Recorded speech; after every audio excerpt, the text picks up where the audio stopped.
All righty. Good afternoon. It's lovely to see you all. I said to those who are already here, thanks for coming back. We were supposed to go smoothly from one to the next, and sometimes stuff happens. So it'd be lovely if I could see more of you. I can see Dana, Julie, and Jen. I'd love to see more of you. Impress me. Come on. There's Marion. Thank you very much, Marion. And Julie, even more spectacular. Oh my goodness, how wonderful, wonderful. All right, and Marvin and Valerie. Oh, look at that. The cameras are just going crazy all of a sudden. It's almost like you're not cool if you don't have your camera on. That's my thought for today. So this time is for you, 56 and a half more minutes to kind of mastermind through things that are important to you. Where do you want to start? Do you have thoughts about topics? I'm always good to go on where are we finding listings, because it's the meat and potatoes of what we need to be doing. However, again, I don't want to dictate your mastermind's topics. So tell me what things are working for you, where are your struggles, where do you want to spend time, what information do you want thoughts or ideas from your colleagues on? Yes, Marion. You are muted, my dear. I just watched the wonderful presentation by Debbie on the RPR and all these equity analyses. I think that a lot of people have an idea that their property has appreciated a lot. I think generally they probably don't appreciate how very much it's probably more than they realize. But I also think there's a great feeling out there that the same market that brought them these great numbers as prospective sellers also make it a very challenging buyer's market. What kind of assurances can you offer to them that if they were to take advantage of this market, that they would land okay? Yeah, after so great. The next step. Yeah, great question. And so we can spend a little time kind of talking through what that looks like. And the very first thing I would say to that is, what kind of assurances can we give them? None, right? Because we are not in the business of providing any kind of assurances or guarantees, right? We are in the business of offering options. And so I would love to propose that we kind of talk through it that way. Here are the options that you have. Because ultimately what you're talking about, whether it's a market that's moving the way this one is, or a market that's moving completely differently, there's always the question of, when I'm a seller and also a buyer, where am I heading next? What am I going to purchase? Will there be something that I like when I'm ready to be a buyer, right? So it's don't think that those kinds of questions are Insurmountable. well, yes, certainly that, but only related to this kind of a market. Because I've had those questions asked of me my entire career, and I've lived through fast-paced markets and really, really slow, like crawling out of the grave markets that where very little was selling. And so it's always a question on sellers' minds. How are you guys handling those questions? Because there's a whole bunch of thoughts and ideas around that.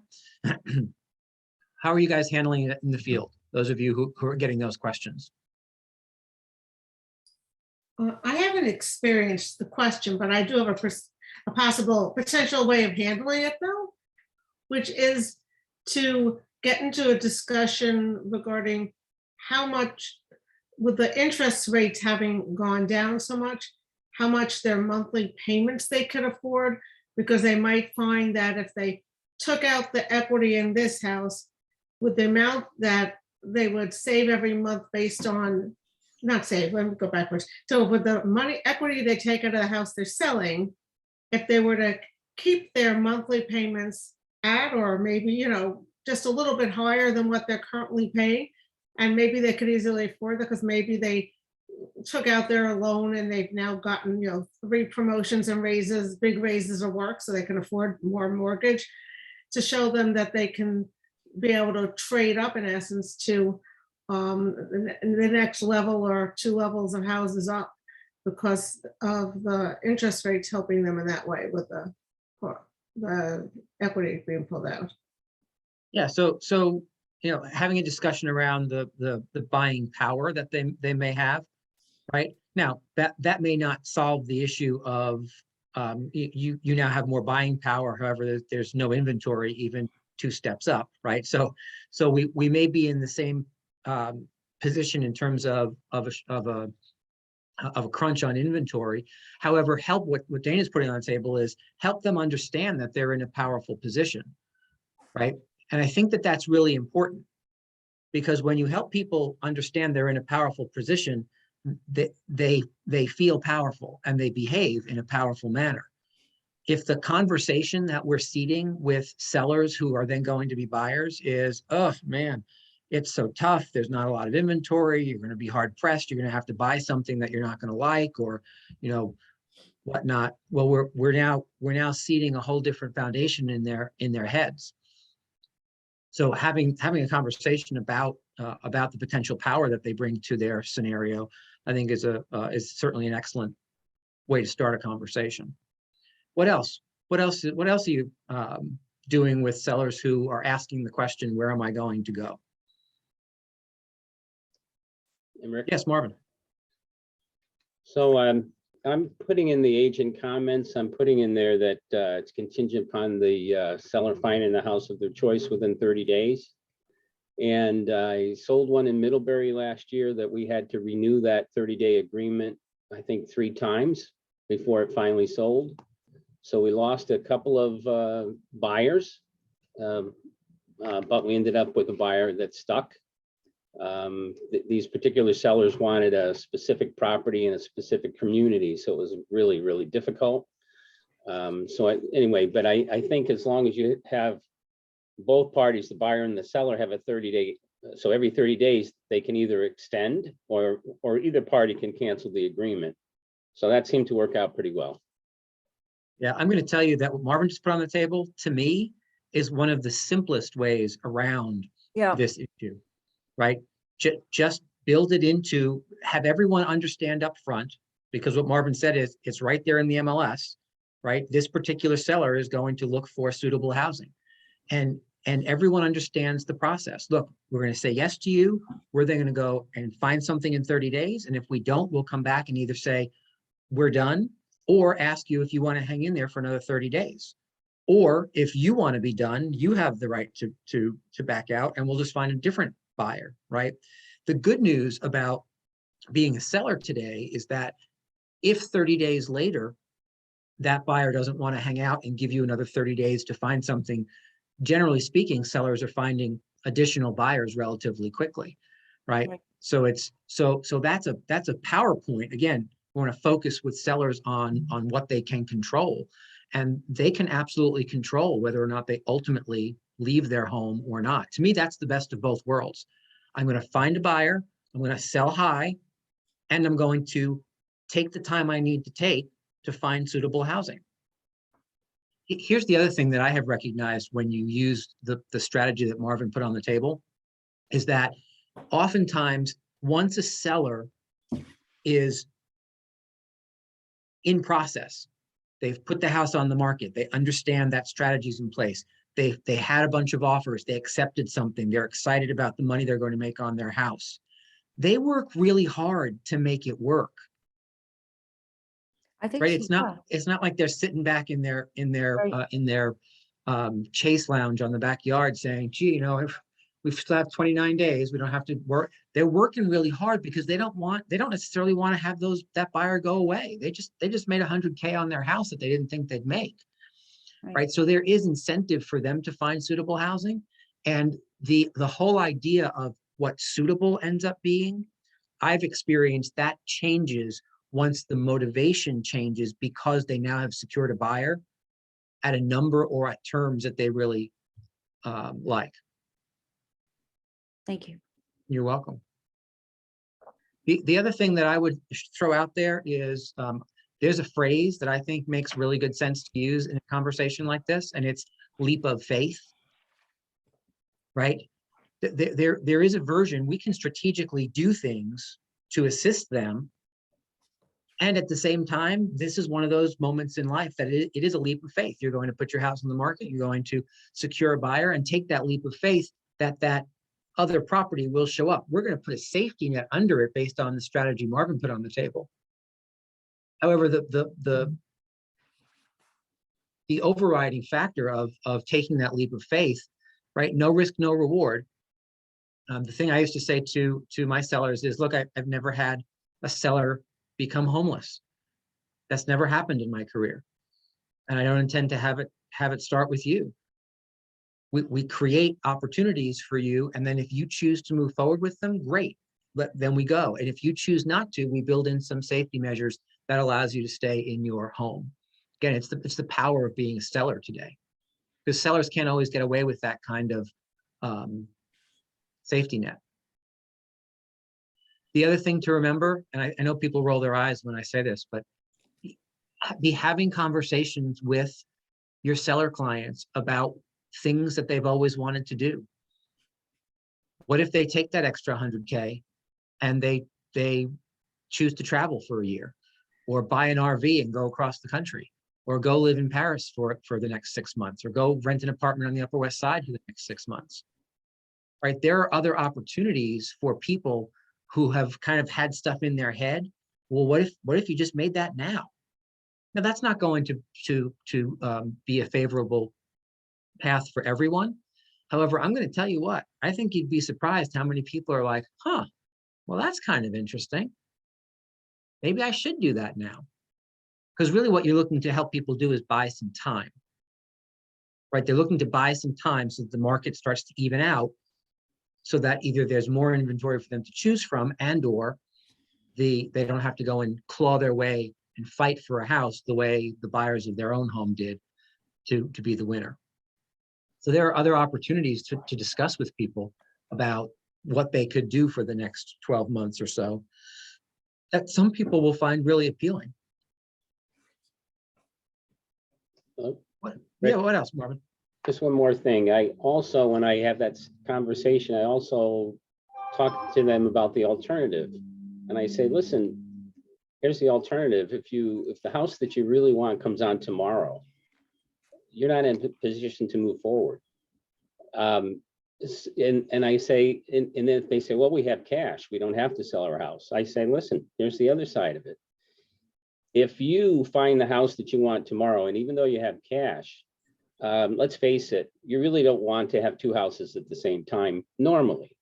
And so here's the deal. If we put your house on the market, we get it under deposit, we give you the 30-day opt-out, and then you find a house, then you're in good position. On the other hand, if you find the house now and you don't want to have two houses at the same time, it may force you, or at least make you consider taking an offer that's less than you would have taken if you put your house on the market first.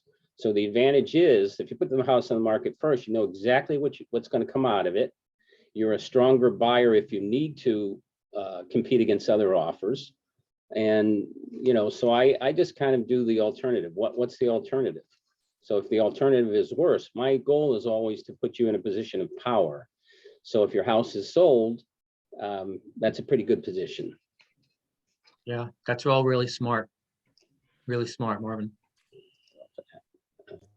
Anything else from Marion's question of kind of how are we addressing the other side of this, of where are they to go next? Anybody else have any other thoughts or things that are working for them?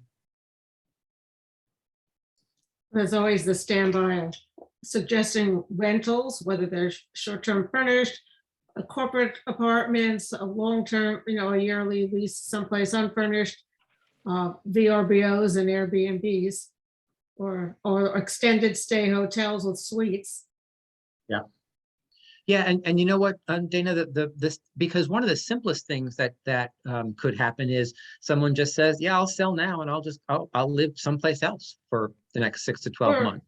or lease back for a month or two from the new buyers. Yeah, yeah, there's certainly that opportunity. You can arrange for, if the new buyers don't necessarily need to be in, but they want that house. See, remember, the other thing that the sellers have going for them is that they have multiple buyers, all who want to win. And so one of the buyers may decide that the best way to have their offer be chosen is to offer terms that the seller won't find anywhere else. And so if the buyer's offering terms of, look, we'll buy it, you could stay there for up to 6 months while you find a house, you know, we're living with, you know, my parents anyway, and so we'll save some more money, and you'll get the house you want, we'll get the house we want. Everyone's a winner, right? Again, in different markets, those work differently. And so right now, buyers are more willing to do certain things like that in order to win, especially buyers who aren't necessarily equipped to keep throwing money at them. They're going to compete with terms. And sometimes the rent back is a great way to do that. Great point, Dana. And don't forget the simple solution of sometimes you can just pay rent for a year, So right? There are, you're- just recognize that being a renter for a year doesn't, like, people have it in their head that if they don't own their home and they're not paying down a mortgage and pay rent for a year, that somehow it destroys their finances, right? That's not true. You're not paying down a mortgage, right? However, the payments over the year, when you think about the actual cost of that, the payments over the year are really only the principal payments, the portion of your mortgage payment that's a principal payment, because everything else, right, the interest, the taxes, the hazard insurance, all that's rolled into the rent that somebody else is going to charge you. So there's really a smaller differential than one would think. I've heard people say to me, well, my mortgage payment is $3,000 a month. I'm going to lose $36,000 if I go and rent something for $3,000 a month versus pay down my mortgage. That's not true. Financially, that's simply not true. And your monthly payment might even be less, like if you rent something like an apartment, because you don't have to pay a guy to mow your lawns or do your trash or plow the snow or any of that, so you can have Right. lower payments. Plus, you can sell all your stuff.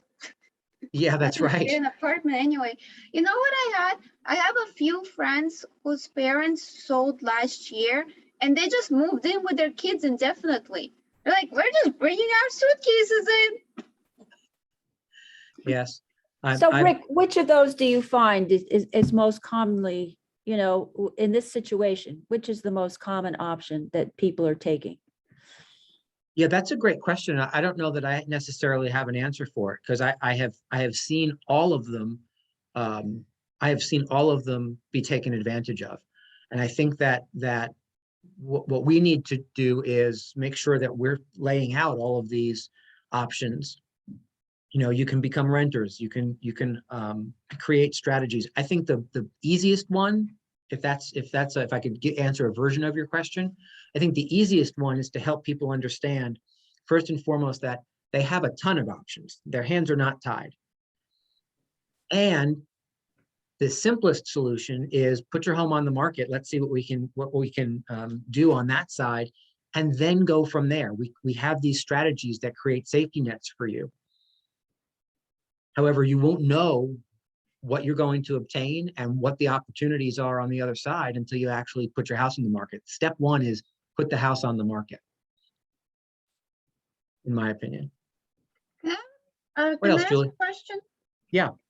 So this morning with John Henry's class, we were doing home equity analysis calls, like cold calls, and none of the people answered the phone.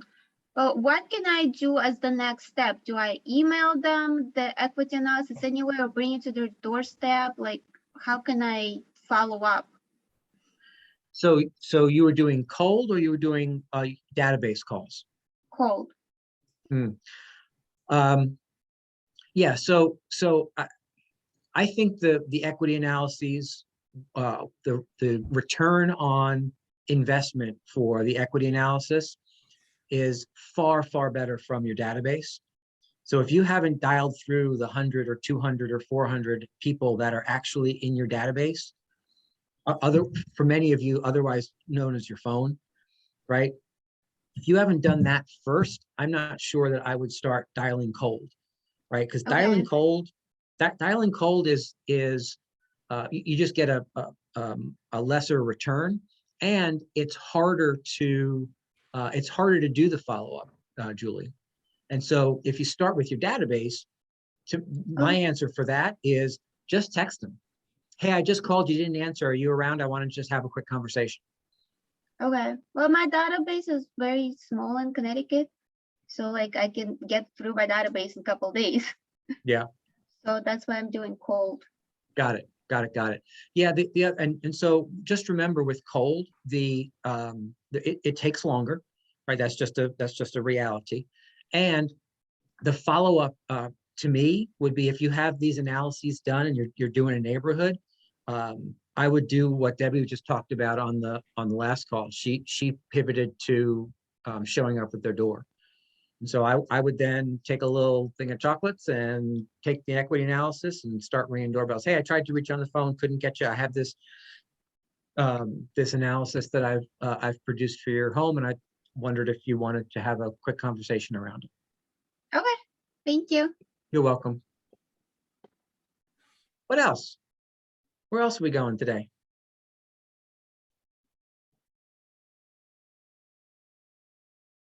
Hey, you know what?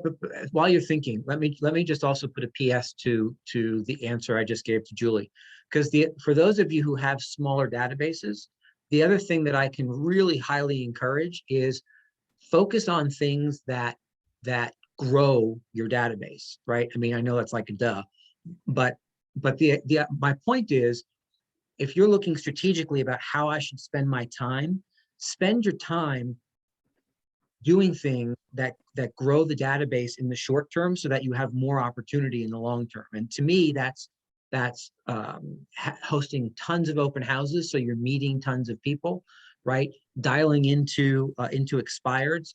Every time I say that recently, everyone's like, oh, there are no expireds.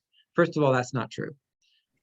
Look on the MLS. There's expireds every day.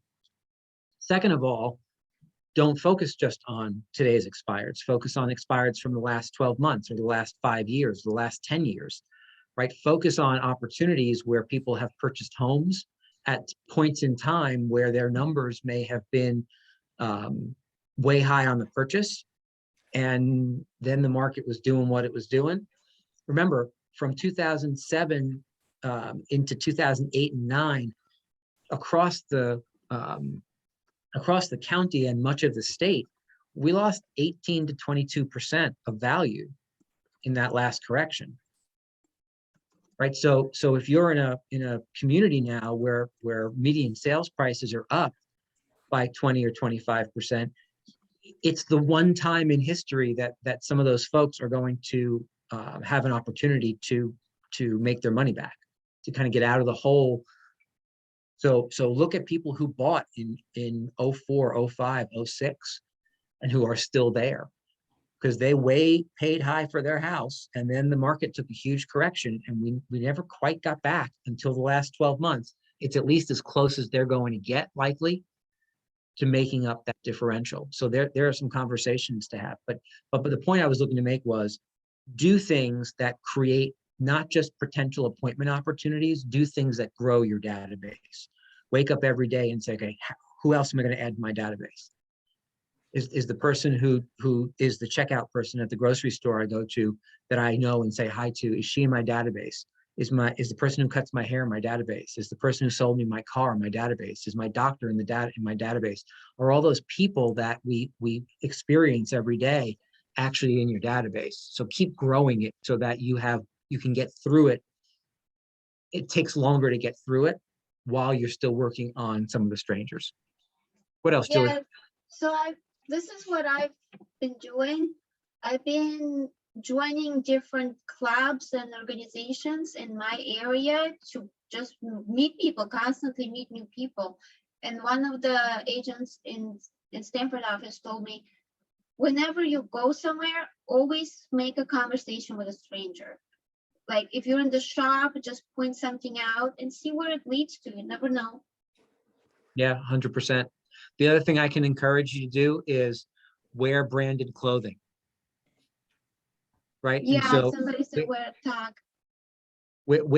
either wear your name badge or wear something that says the word realty on it, right? So if you have KW swag, right, wear stuff that actually points to the fact that you're in real estate. Because I used to wear branded stuff all the time, and people would start talking to me, like strangers would start talking to me and say, hey, so how's the market? I'm like, why on earth how on earth would you know what I do? And it's because they were reading my shirt. So don't underestimate the power of wearing branded stuff, because they're conversation starters. And if you're not good at that, well, have somebody else start the conversation with you by wearing something that says something about real estate on it. What else?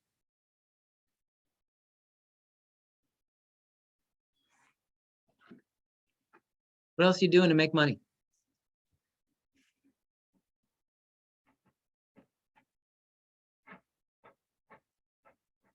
So one of the things, I think she's on. Hey, Christine, I don't know if you're able to unmute for a second. Yes, I'm driving, but I'm here. Oh, brilliant. Hey, could you just tell everybody, because I'm still so impressed by, I know I keep asking you to tell this story over and over again, but can you just tell people what you did that Saturday snow day? Because it's just such smart real estate, because it reminds everybody that we don't just make money when we list a house locally or find a buyer locally. What did you do that day? So it was a snow day here in Connecticut, and if anybody is like me, I was dreaming about Florida and California and being on the beach somewhere. So I reached out to agents in Palm Beach, in Tampa, somebody in the Caribbean, in LA, in San Diego, also Palm Springs, and asked if I could, Dubai, and asked if they would send me a listing and then I would promote it for them. They were happy to do so. And the girl is Catherine down in Miami. I sent her 4 prospective buyers for one of her properties. And then Lucy Parker in Dubai, I have somebody who's interested in buying one of her properties there in Dubai. And it was a great way to reach out, meet new agents, and they were thrilled. They were very excited about it. So it really started a great conversation. So listen to what Christine just said. It was snowing here. So she went to warm market agents and said, hey, send me some of your inventory.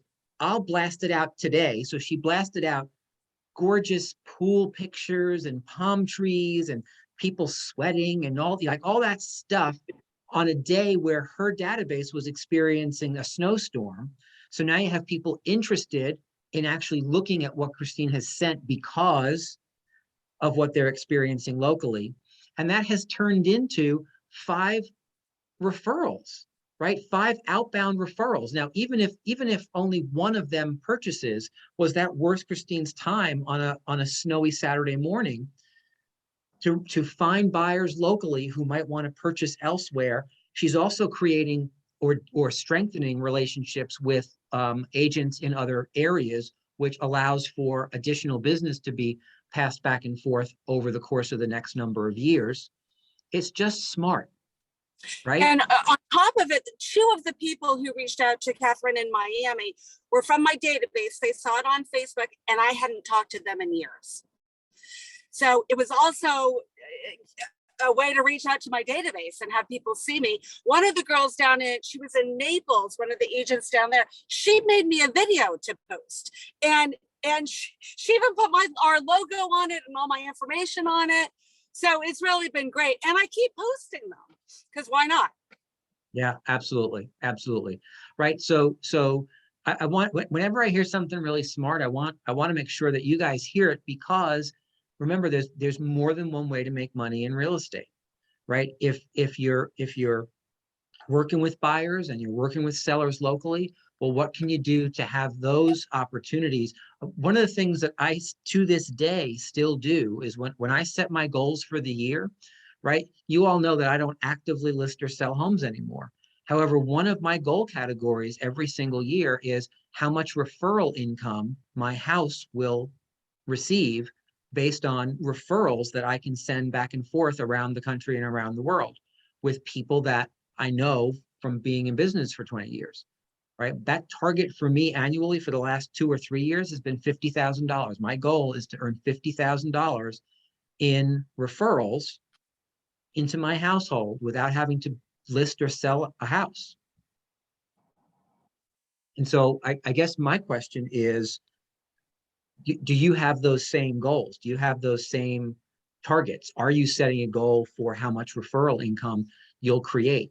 Because if you don't set a goal for that category, my experience is, for me personally, I would forget about it all the time. I would forget to actually do activities that drove potential referral business. I think it's why I'm like obsessed with what Christine did that day, because it reminded me of the fact that I wasn't paying attention to that one goal category in my financial goals for the year, and thought, okay, well, that's smart. How can I be using an idea like that to drive that side of the business? Make sense? What are your thoughts on that? Do you set goals for referral income, just like you do for buyers and sellers?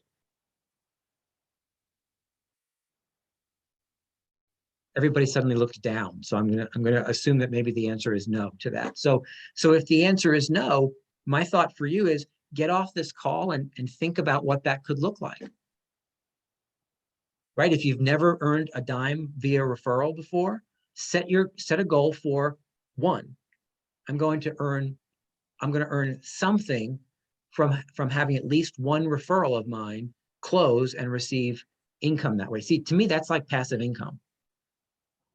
It's like profit share or investments, or it's kind of easy money.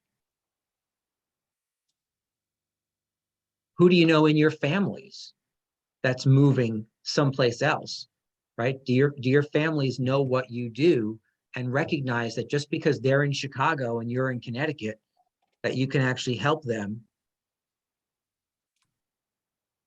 And here's what I do.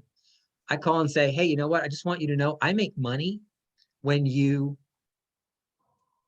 ask me for help. And so what I'm willing to do is I'm willing to share in that reward. If I'm going to get a 30% referral fee, I'll kick half of that back into the transaction so that the relative is making good on it. Right? Because sometimes, I know families are weird sometimes, and people are like, oh, well, why should you make money? Just because I'm moving. Well, because because it's a win-win for both of us. And oh, by the way, I'm going to find you someone awesome and stay in touch with that person and you throughout the transaction to make sure that you get the guidance and support that you deserve. On top of that, I'll also share some of the money with you.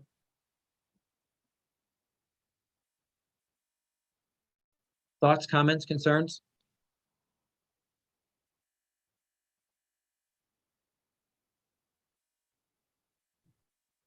Well, you all need to drink more coffee. It's 1:35. I know more of you are more alert than what we're experiencing. Go ahead, Nicoletta. Yeah, so as Julie mentioned about, and I mean, you suggested for Julie to go and present CMAs for neighbors, let's say. However, how can you make that more productive?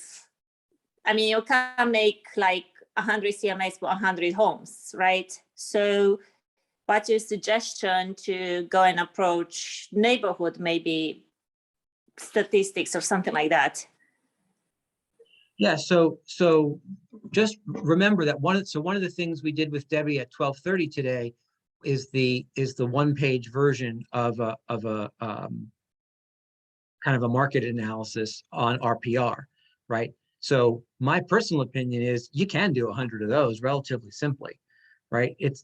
if you're going to do a walk around in a neighborhood, you could be prepared for with 100 one-page RPR reports, or maybe you just do 50, right, RPR reports. And so it doesn't have to be, I forget where I said this yesterday.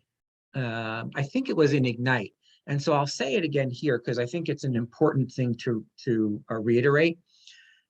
Remember that having a conversation with a seller around the value of their home when we actually are in a consult is entirely different than using some of these tools as appointment setting opportunities, right? And so when you use like an RPR report, somebody asked before, you know, is the one-page thing really effective? Like, it's effective enough to get people thinking about, that number's kind of bigger than I thought. Maybe I need to have more of a conversation. I think somebody else asked about the accuracy, right? Are they accurate? It's not relevant. Accuracy of the RPR report, not relevant to the appointment setting opportunity that it creates, because the accuracy comes in the deeper dive that we do when we've actually now had a preliminary conversation to set an appointment to say, wow, it sounds like we should talk more, right? These reports are based on averages. I'm really interested to have you understand, based on specifics, exactly what you could see from the market. That takes a 20 or 30-minute appointment. I do have time later tonight at 4:30 or 5:30. Do either of those times work for you? Okay, Right. so yeah, I understand it's an opportunity to invite for a conversation. And also, I didn't know Debbie had her RPR today. I guess I missed it on the schedule, on the calendar. Will we have it on the KW203, the recording? Yeah, Okay, so just so everyone's aware of that session, that was not on the calendar. She and I added that late last night and just pushed it out because so many people were asking for it. She's leaving tomorrow for family reunion. So we just grabbed a time and threw it out there, hoping somebody could come. It was recorded, so it will be on the 203 TV either later today or first thing tomorrow morning. And we do have a full 2-hour RPR session scheduled with somebody else as an instructor on March the 7th at 1 o'clock. And once Debbie's back, she said she'd be happy to do another one. We just wanted to get something in before we left for a week because so many people were asking. So that really was an impromptu sort of, let's pull it out of our ear class at 12:30. So I'm sorry you missed that, but it was not planned, so you didn't miss it on the calendar. okay, appreciate it. Thank you.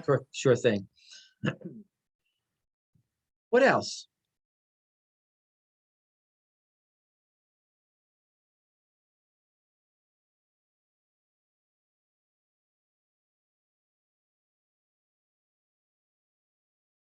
Nada, huh? My goodness. Go ahead, Christine. Hold on, I'm driving, so I'm trying to unmute and get on camera. But yesterday I went to a networking event, which I hadn't done in a long time, obviously for COVID reasons, and it was really great. And it was a small networking event, but I met 12 new people. 2 of them needed real estate agents. So now that things are opening up a little bit, I think networking is also a great thing to be doing. Yeah, I would agree 100% on that. And I think that the idea of, look, when the market is moving as fast as it is, right, it creates a different level of that tight feeling, of that I can't breathe feeling, than it does when it's moving very, very slowly, right? For those of you on this call who have been through markets that are moving crazy fast and crazy slow, it's almost harder when things are moving as fast as they are moving now, right? It's like when things are slow, we all kind of look around and say, oh, I wish the market would pick up. Well, careful what you wish for, right? Because then you get the last 18 months and it drives us to a point of what we're experiencing today. I said this yesterday on the, or Monday on the Capper Mastermind, and I want to repeat it to everyone here today. Don't decide that everything you've experienced in the last 12 to 18 months is not all going to change on a dime, right? Because the spring market, which typically I have always said starts Super Bowl Sunday, that could still well arrive. We could see a loosening up of inventory. We could see sellers starting to say yes and make those phone calls, right? We could start seeing more normalcy in the market. And I say that out loud because I don't want you to have this mindset of listings are impossible to find, therefore I'm not going to look. Right? Listings are not impossible to find, as evidenced by the MLS, right? Do things come on the market every single day? Yes, they do, right? So you just have to be certain that they're coming on with you. And the way you do that is to find a way to insert yourself in between the selling public and the agents that they already know. Some of that is continuing to do the work with your own database. Some of it has everything to do with what is your marketing strategy? Do you have a marketing strategy? Are you out there promoting you and your business so that people know who you are, know what you do, know why they should call you, know why they should say yes to you? It's not enough just to prospect. Right? If you read the Red Book, Gary talks about a marketing plan combined with a prospecting plan. You've got to have both. Right? And a lot of agents I know don't have any kind of marketing plan and they don't love prospecting. Well, that's a problem, right? Because those are your two paths to build your business. And so if you don't have a marketing plan and you're not prospecting, I'm not sure how, I mean, I guess you could wait for something to fall out of the sky, but I've never been big on luck and hope as the means to my income, right? Marvin, what do you got for us? Yeah, one of the things that's in my marketing plan that I haven't been doing, that I had a meeting this morning with other agents and we were talking about what's working. And anyway, one of the things that I'm supposed to be doing is having a breakfast with clients twice a month. So I have it scheduled for every other Saturday morning. And I just have gotten away from that. I don't think it's really because of COVID, because, you know, I'm boosted and homogenized and every other thing, and I can wear a mask. So I don't think that's it, but I've just gotten away from it. Mm-hmm. So one of the things that I made a note of today is to get back to that. So I'm going to be doing that. And then the other thing is the pop buys. I'm supposed to be doing 10 to 20 pop buys a month, and I've given up on that as well. So I think it's just a matter of focusing on, and we just had a huge opportunity. We had Valentine's Day. So one of the agents in my group had a nice little package she put together with a little candy and some hearts and some little things, and she was able to do 24 of them or some crazy amount. And I said, well, how long did this take you? Because when we've done it in the past, you know, I go there and we're there for a half hour or more, and you just can't get that many done. So anyway, but she was just reminding me that she says to them, listen, I'm going to stop by with this gift. I just want to say hello, but I have other appointments, you know, that I've got to get to. And she said that she was able to get 24 done, I think, in a weekend. So to me, that's crazy.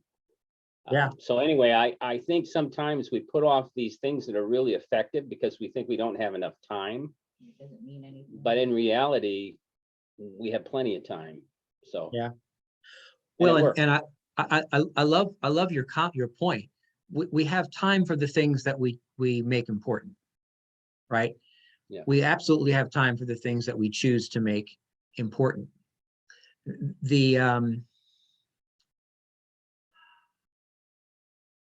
I give you this. Oh, let me say one more thing. Yeah, Can go I ahead. say one more thing on Of the course.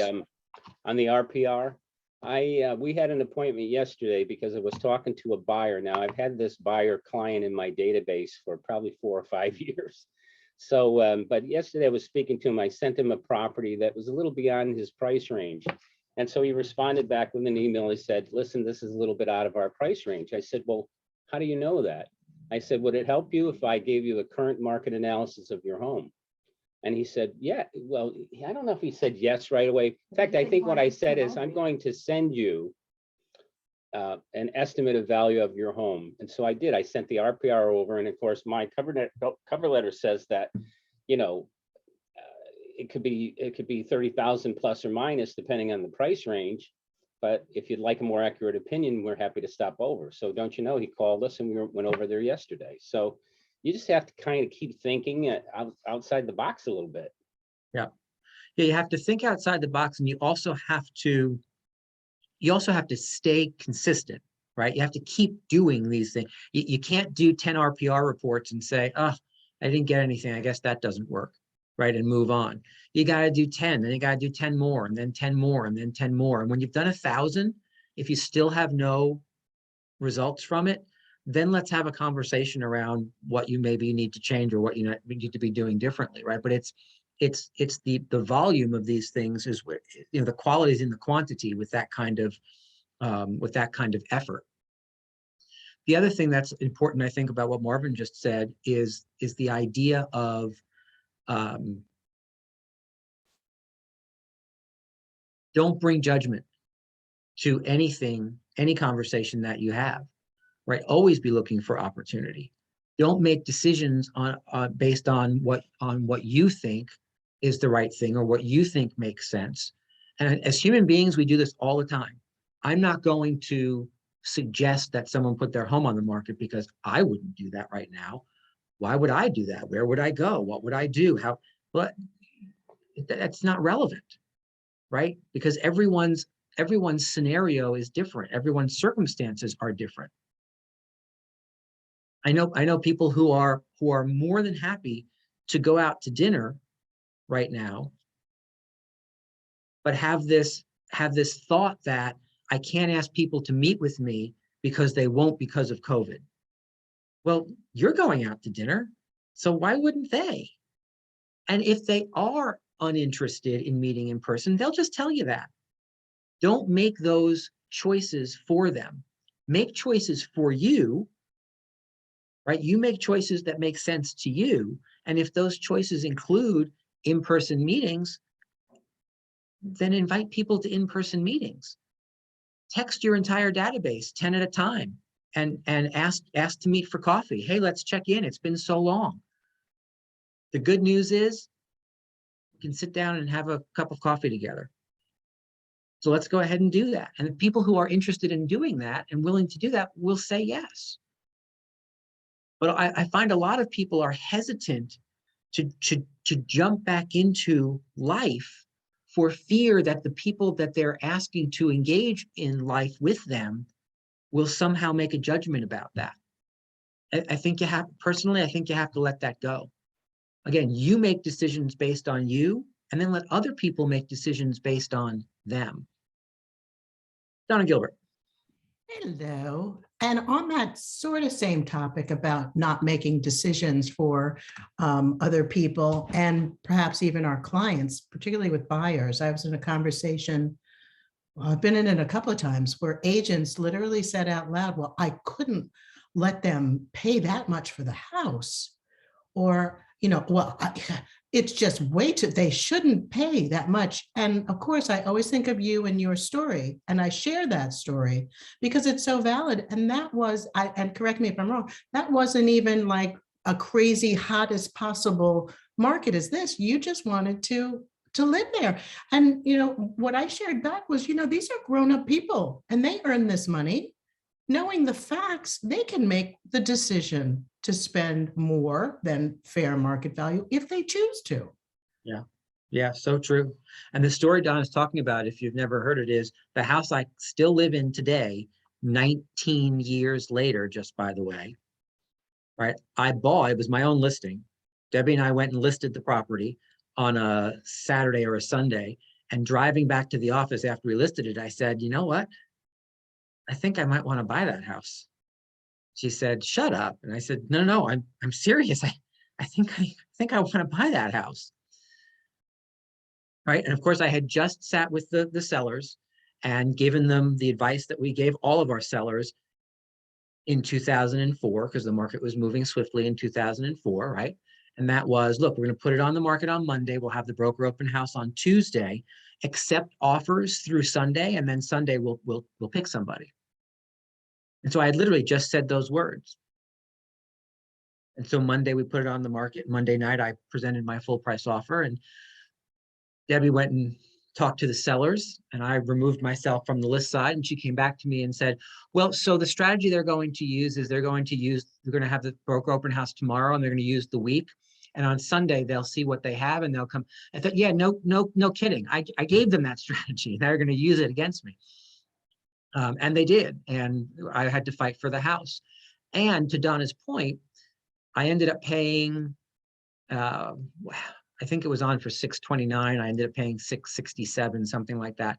So with what we see going on today, I paid a fraction of what people are overpaying for now. And when I chose to do that, everybody in my circle who thought they were helping me said over and over and over, what are you doing? You're overpaying for the house. I'm sure it's not the only house out there. Why are you doing this? Why are you doing this? My attorney, some of my colleagues in the office, like family members. And I finally had to say to everybody, look, first of all, I'm not asking for your permission or your blessing to spend my own money. Why am I doing this? Because I want to live there. That is a house that works for me and my family. And I'm unwilling to let it go. Might there be other opportunities? Sure. I'm not interested in another opportunity. I want to spend my money to live in that house. And I know that people were looking to protect me. However, very, very swiftly, I ended up resenting the conversations that they were having with me around how I was spending my own money. So it's an important concept that Donna brings back to the table and is communicating to us all. The best intentions of you kind of protecting the client can be read very differently. That's not your role. Your role isn't to shield them from making a mistake. Your role is to offer interpretation of the data and the current conditions one way or the other, to maybe throw some options out. You know, one of the things to consider is that if at this number, if you needed to be a seller in another year or two or even 3 in a shorter period of time, you may not see that same number again. Are you okay with that? And then they can say, well, yes or no, right? But it's not you saying, oh, I could never let you pay for that. Oh, stop it, right? You have no jurisdiction there. It's not your money. Unless you're on the deed with them, then you maybe get a say. Make sense? Rick? Yes. At this meeting I was at today, they had one of the agents from another office had this chart.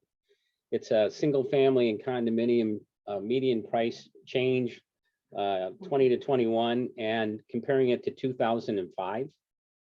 So she's using this chart to, for instance, when a buyer says, I'm not buying now, prices are too high, you know, they're going to come down, or this is the highest they've ever been. Well, anyway, if you look at this chart from 2005, there's 1, 2, 3, 4, 5, 6 out of 9 median prices that are actually lower than 2005 currently. So, yeah, you know, so it just doesn't hold water. Yeah. So anyway, it's nice to have these numbers. Well, yeah, I mean, and the point there is use statistics to help to tell the whole truth, right? To ferret out what people think about. It's interesting. We were having a conversation in my house over the weekend where, you know, many of you know that I own a whole lot of investment properties, and a lot of those investment properties I bought 6 or 7-ish years ago. I buy mostly in Waterbury, and I was buying things very, very inexpensively, anywhere from, you know, $80,000 or $90,000 up to $150,000. And when I was buying them, I never expected appreciation. I was buying for cash flow, right? Well, guess what? We're now looking at, okay, well, I didn't think we were in a position to want to be sellers right now. But we're now thinking of selling the 10 oldest houses that we own, because all of a sudden they're each worth $100,000 more than what we paid for them. So it's like, okay, are we like nuts? We never expected to be able to actually make money from an appreciation perspective. And how do I know that they're worth 75, 80, 100, one of them almost $150,000 more? Because I'm still buying, and I'm buying the exact same properties now for $250,000 instead of $150,000, or $200,000 instead of $87,000. And so all of a sudden there's, that's the kind of aha moment that these equity analyses need to have. And I say this with all transparency. I do this every single day for a living. And it took me until just this past weekend to kind of look at my own portfolio and say, huh, well, that seems to be a whole lot of money. Like maybe I'm an idiot for not being a seller right now. And of course the question of, what do you reinvest if you don't own those, the cash flow isn't there. So what do you do? I don't know the answer to any of that. But I don't have to know the answer to any of that to make the decision to potentially cash out, right? Debbie's not on the call, but she in 2021 became a seller, and she never in a million years thought that she would sell her house so soon. And she sold it because she made $125,000 more on the sale than she will between now and the time she's dead. Now was the time. And so just to kind of wrap our whole conversation around these equity analyses, these are the kinds of things that you're bringing to the people that you're delivering them to. I'll close today with something that Jason Abrams said to us a couple of weeks ago on a call that I was on. And he said, guys, I want you to really consider, if you are not providing people with equity updates on their most valued asset on a regular basis, one of two things is happening. Either no one is, and isn't that a shame? Isn't that part of the job that we signed up for, is to be that person to make sure we're communicating market information to the people in our database. So if you're not doing that, either no one's giving them that information, which means they could be missing out on opportunities. And oh, by the way, if enough people say, I'm missing out on an opportunity, overnight we solve our own inventory issue, right?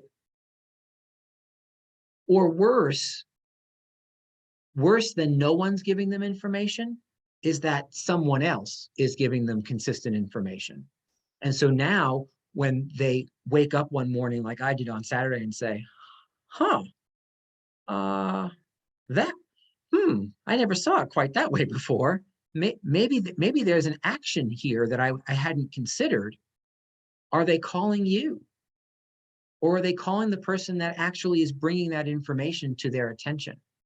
It's a really important question, and one that I hope you ponder and choose to solve by getting really busy and making sure that everybody in your database between now and the end of the month, or certainly into March, over the next 30 days, everyone needs to hear from you about what's going on in the market. Everyone needs to have an opportunity to have one of those equity analyses delivered to them. You've heard in the course of the last couple of weeks a number of different ways that you can deliver them and create them and deliver them. And did I say deliver? Yeah, right. Tons of different ideas. Just pick one. Just pick one, or pick six and do all six. Do one a day. It doesn't matter to me how you do it. The point is, don't get wrapped up in the how. Get on purpose about the when, and the when is right now. Right now. You need to create more urgency in your own business than currently exists with delivering that information. It solves everything. Listings will come from it. And if nobody else is going to fix the market, well, then it's up to us. So let's just go do it. All right, guys. Hope this was helpful. I love spending time with you. Thanks for being here. We'll see some of you at 4 o'clock to wrap up at night, and the rest of you will see tomorrow morning at 9. Have a good afternoon. Love you guys. See ya.